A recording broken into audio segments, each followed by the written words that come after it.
let's just dive right into this explainer and completely demystify the mathematics that actually dictate the hidden arcs of our physical world.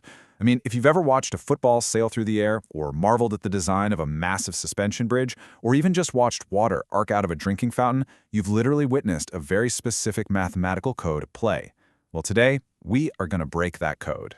To kick things off, I really want you to picture this. A NASA rocket launches from the pad, tears into the sky, hits its absolute peak altitude, and finally plunges back down for a splashdown in the ocean. Now ask yourself, how do engineers mathematically predict that exact moment of impact? It isn't just guesswork, right? It's a highly precise calculation. The secret code behind that exact trajectory is the quadratic function. In its standard form, it's f of x equals ax squared plus bx plus c.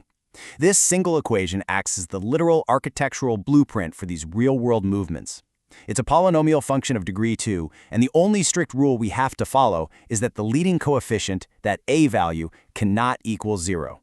Because without that squared term, the curve just flattens out completely, and our beautiful flight path becomes nothing more than a boring straight line. So here is our flight plan for today. 1. We'll meet the parabola. 2. Pinpoint the vertex. 3. Cross the x-axis. 4. Go over our 5 solving strategies. And 5. Look at real-world quadratics. Starting with step 1, meet the parabola, decoding the shape of the function. A parabola is simply the path that the quadratic function traces when it's plotted on a graph. It has this highly recognizable, perfectly smooth U-shape or an upside-down U-shape. No matter what numbers you plug into a, b, and c in that standard form, as long as a isn't 0, the resulting graph is always going to be a parabola, without fail. It's actually wild how just a single positive or negative sign completely dictates the physical reality of our equation. Take a look at that leading coefficient, a. When a is greater than 0, so a positive number, the parabola opens upward, like a cup, meaning its turning point is at the very bottom. It creates a minimum point. But when a is less than 0, the parabola opens downward, and that turning point becomes the absolute maximum point. This instantly tells us if our rocket is soaring over a giant peak or if we're charting the very bottom of a valley. Moving right along to step 2, pinpointing the vertex, finding the peak of the mountain. You don't even need any incredibly complicated math to find this vertex if your equation is in standard form. You just follow 2 super simple steps to pinpoint that turning point. First, you find your x-coordinate by taking negative b and dividing it by 2 times a. Second, take whatever number you just found and substitute it right back into your original function. The output is your y-coordinate. Boom! Just like that, you have the exact coordinates of your absolute peak. And right through the exact center of that vertex drops what we call the axis of symmetry. It's a vertical dashed line that perfectly, flawlessly mirrors the left and right halves of our trajectory. Because of this symmetry, any point you pick on the left side of the parabola has a perfectly mirrored counterpart on the exact opposite side. All right, step 3. Crossing the x-axis, where the rocket starts and stops. So when the parabola physically touches or crosses the horizontal x-axis, the y-coordinate at that moment is exactly 0.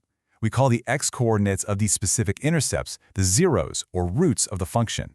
To find them, we just set our entire function equal to 0. Going back to our NASA example for a second, these roots are absolutely the most critical data points. Why? Because they represent the exact launch from the ground and the eventual splashdown in the water. Before we dive into exactly how we solve for those zeros, I want you to take a mental snapshot of this incredible cheat sheet. It summarizes the complete anatomy of a quadratic graph. You've got standard form and vertex form right there side by side, plus exactly how to find the vertex, the axis of symmetry, the direction it opens, and those all-important roots. Once you lock in these main concepts, you can basically sketch any quadratic and completely understand how it behaves. Now for step 4, 5 solving strategies, your equation toolkit. We actually have quite a few techniques for solving quadratic equations, and honestly, you should think of these 5 solving strategies as different tools in a physical toolbox. You always want to choose the most efficient tool based on how your specific equation is built. I mean, you wouldn't use a wrench to hammer in a nail, right? In the exact same way, you choose between the square root method, factoring, completing the square, the quadratic formula, or graphing based entirely on what the equation sitting in front of you looks like. Let's look closely at a really popular tool, factoring. It relies entirely on this beautifully simple piece of logic called the zero product property. It basically states if A times B equals 0, then A has to equal 0 or B has to equal 0. By factoring a polynomial down into separate pieces and setting each piece to 0, we can find our roots incredibly fast. It is absolutely the backbone of the factoring method. But hey, sometimes an equation is just messy and cannot be factored easily. When that happens, you pull out the absolute sledgehammer, the quadratic formula. X equals negative b plus or minus the square root of b squared minus 4ac, all divided by 2a.